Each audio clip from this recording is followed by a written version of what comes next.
வணக்கம். தாய் டிவியின் பிரதான செய்திகளுடன் இணைந்திருக்கும் நான் ரோஷானி மனோரஞ்சன். முதலில் தலைப்புச் செய்திகள்.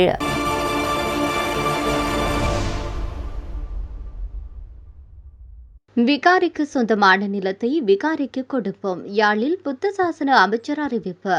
வடக்கு கிழக்கு கரையோர பகுதிகள் குறித்து அனுரவின் உத்தரவு. ஜனாதிபதி கூறும் கோடிக்கணக்கான ரூபாய். நாமல் வெளியிட்ட தகவல். இலங்கை மீது அமெரிக்கா விதித்துள்ள உயர்வரி. ட்ரம்பின் அதிரடி தீர்மானம். ஈரானுடனான போர் நிறுத்த பேச்சுவார்த்தை இல்லை. ட்ரம்ப் திட்டவட்டம். கட்டுப்பாட்டை மீறும் மத்திய கிழக்கு மோதல். உலக நாடுகளுக்கு அவசர எச்சரிக்கை. இனி தொடர்பான விரிவான செய்திகள்.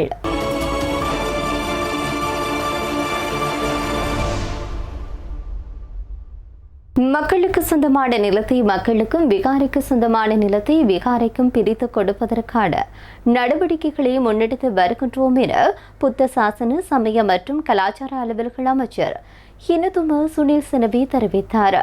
மிக விரைவில் எமது அதிகாரிகளுடன் மீண்டும் அந்த பகுதிக்கு செல்வோம் என புத்த சாசன மற்றும் சமய கலாச்சார அலுவல்கள் அமைச்சர் மேலும் குறிப்பிட்டுள்ளமை குறிப்பிடத்தக்கது.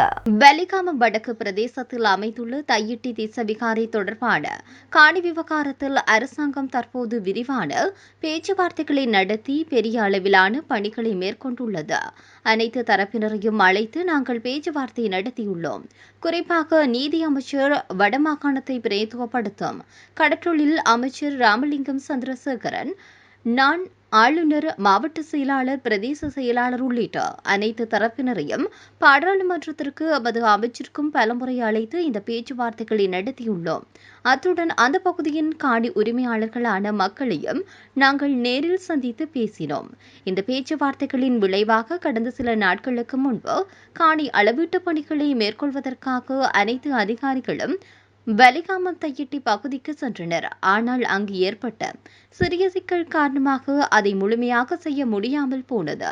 எங்களின் நோக்கம் என்னவென்றால் இந்த சிக்கல்கள் அனைத்தையும் தீர்த்து காணி உரிமையாளர்களான எமது அன்பிற்குரிய மக்களுக்கு சொந்தமான காணிகளை அவர்களிடம் ஒப்படைக்க வேண்டும் என்பதே. அதே நேரம் 1972 ஆண்டின் காணி அளவீட்டு ஆவணங்களிலேயே இந்த விகாரை பற்றி குறிப்பிடப்பட்டுள்ளது. இலங்கையில் புதிதாக அபிவிருத்தி அடைந்து வரும் வடக்கு மற்றும் கிழக்கு கரையோர பகுதிகளை பாதுகாப்பதற்கு அதிகபட்ச நடவடிக்கைகளை எடுக்குமாறு ஜனாதிபதி அனுகுமார திசாநாயக்க அதிகாரிகளுக்கு பணிப்புரை விடுத்துள்ளார். ஜனாதிபதி அலுவலகத்தில் நேற்றைய தினம் கலந்துரையாடலின் போது இந்த பணிப்புரை விடுக்கப்பட்டிருப்பதாக கூறப்படுகின்றது.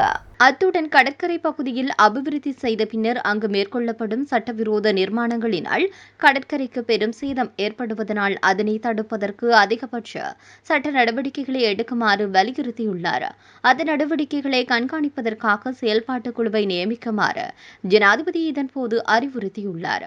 வனஜீவிகள் மற்றும் வன பாதுகாப்பு திணைக்களங்களுக்குரிய ஓய்வு விடுதிகள் அபிவிருத்தி செய்த நவீன மற்றும் உயர் தொழில்நுட்பத்துடன் மக்களுக்கு வழங்குவது குறித்து இங்கு கவனம் செலுத்தப்பட்டது.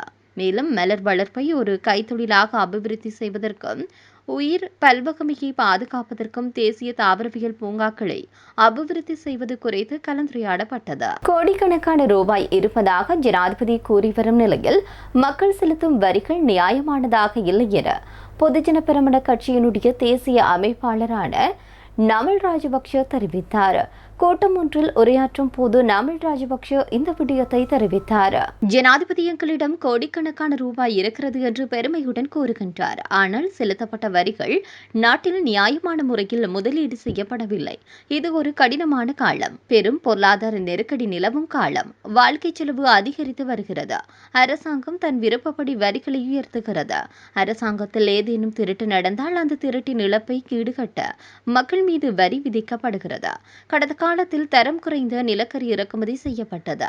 அந்த இழப்பை ஈடுகட்ட மின்சார கட்டணங்கள் உயர்த்தப்பட்டன என்று நாமல் ராஜபக்ஷ கூறியுள்ளார். இலங்கை உட்பட 60 வர்த்தக பங்குதாரர் நாடுகள் மீது 10% முதல் 12.5% வரி என்ற புதிய இறக்குமதி வரிகள் விதிப்பதற்கு அமெரிக்கா முடிவு செய்திருக்கிறது.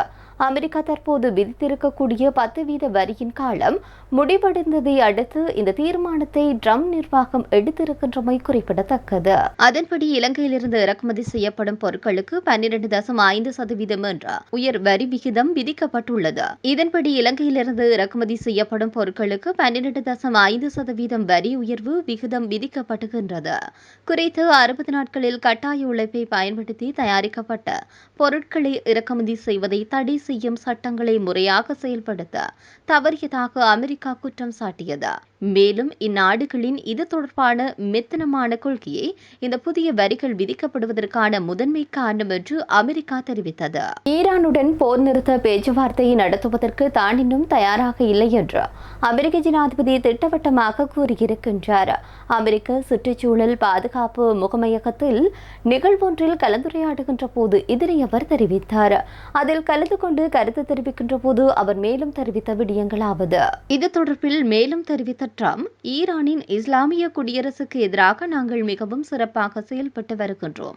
அவர்கள் பேச்சுவார்த்தை நடத்த விரும்புகின்றார்கள், ஆனால் அவர்கள் அதற்கு இன்னும் தயாராகவில்லை என்றே நான் கூறுவேன். அவர்களுக்கு இன்னும் இதுபோன்ற தாக்குதல்களே தேவைப்படுகின்றன என தெரிவிக்கப்பட்டுள்ளது. மேலும் ஈரானின் தலைவர்களுக்கு சில தீய எண்ணங்கள் இருப்பதாக குறிப்பிட்ட அவர், ஈரான் அணு ஆயுதம் பெறுவதற்கு ஒருபோதும் அனுமதிக்கப்பட மாட்டாது என்ற தன்னுடைய நிலைப்பாட்டை மீண்டும் வலியுறுத்தியுள்ளமை குறிப்பிடத்தக்கது. மத்திய கிழக்கில் நிலவும் மோதல் நிலைமைகள் கட்டுப்பாட்டை மீறி செல்வதாக ஐக்கிய நாடுகள் சபையினுடைய பொதுச் செயலாளர் ஆண்டனியோ குட்ரோஸ் தெரிவித்திருக்கின்றார். மோதலில் ஈடுபட்ட தரப்புகள் உடனடியாக ஒரடி பின்வாங்க வேண்டிய தருணம் இதுவென்று அவர் மேலும் தெரிவித்திருக்கின்றார். உலக நாடுகளுடைய தலைவர்களுக்கு தன்னுடைய உத்தியோகபூர்வ சமூக வலைதள பக்கத்தினூடாக இந்த எச்சரிக்கையை அவர் விடுத்திருப்பதாக கூறப்படுகின்றது. அதிலேயே குறித்த விடயம் தெரிவிக்கப்பட்டுள்ளது.